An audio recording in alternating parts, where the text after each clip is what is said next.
You wake up, an alarm blares, you hit snooze. Just 5 more minutes in your warm, soft bed. But what if there was no alarm, no bed, no snooze button? Let's rewind the clock, way back to a different kind of morning. This is your wake-up call, about 40,000 years ago. The sun crests the horizon. That's your alarm. It's cold. The fire from last night is just embers. Priority 1, get it going. A smoldering piece of wood is precious. You blow on it gently. Come on, come on. Success, warmth, safety, for now. Your stomach rumbles. What's for breakfast? The answer is maybe nothing. Breakfast isn't in the fridge. It's out there. Somewhere. Time to find it. This is Cave Curious Cal. And today, we're living a full day in the Stone Age. The group splits up. Some will hunt, others will gather. It's a team effort. The hunters track a herd of large deer. They're quiet, patient. This isn't about brute force. It's about strategy. They use the terrain, the wind. They communicate with hand signals. A plan is forming. They need to isolate one animal from the herd. The chase is on. This is persistence hunting. They won't outrun it in a sprint, but they can outlast it for hours. It's a marathon of survival. But sometimes things go wrong. The prey escapes. The hunters return empty-handed. It's a dangerous, frustrating job. Back at the camp, the gatherers are at work. This is the more reliable food source. They're looking for nuts, seeds, edible roots. They know this land like the back of their hand. Which plants heal? Which ones kill? This knowledge is passed down through generations.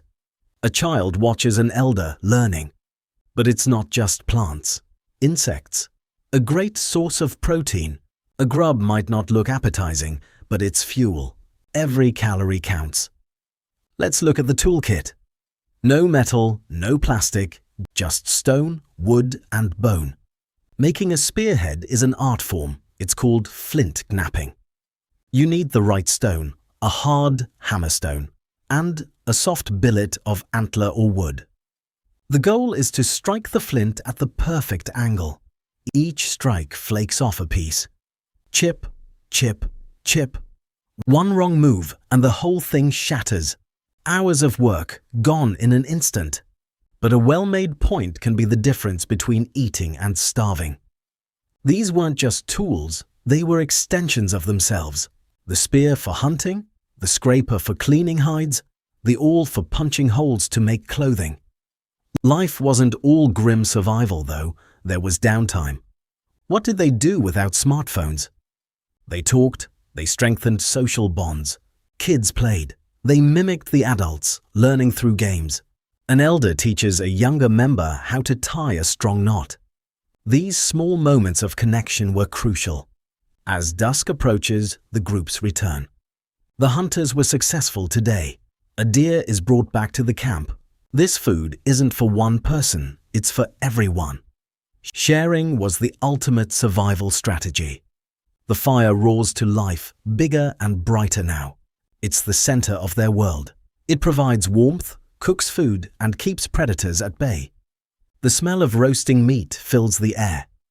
This is the main meal of the day, a feast earned through skill and cooperation. After the meal, the work is done. Now what? The stars are out, brighter than you've ever seen them. No city lights to block the view. This is their television. Around the fire, a story is told, maybe about the day's hunt, or a great hunt of the past, or a myth about the spirits of the animals. We think they had music too. Archaeologists have found flutes carved from bird bones. Imagine the sound of a simple melody echoing in the night. And in the deep, dark caves, they painted. Using charcoal and ground-up minerals, they created stunning images of the animals they lived with. Were these hunting magic? Stories? We don't know for sure. But it was art, a profoundly human act. Finally, it's time for sleep. Not in separate rooms, but together, huddled on furs and grasses for warmth and safety, listening to the sounds of the night. A wolf howls in the distance. You're not at the top of the food chain here. You're just a part of it. Waking, hunting, gathering, creating, connecting, sleeping. Their days were filled with challenges we can barely imagine. No certainty, no comfort. But there was community, ingenuity, and a deep connection to the world around them. Their ordinary day was an extraordinary struggle, and every single one they survived made our modern world possible. So next time you hit that snooze button, maybe give a little nod to the ancestors who never had one.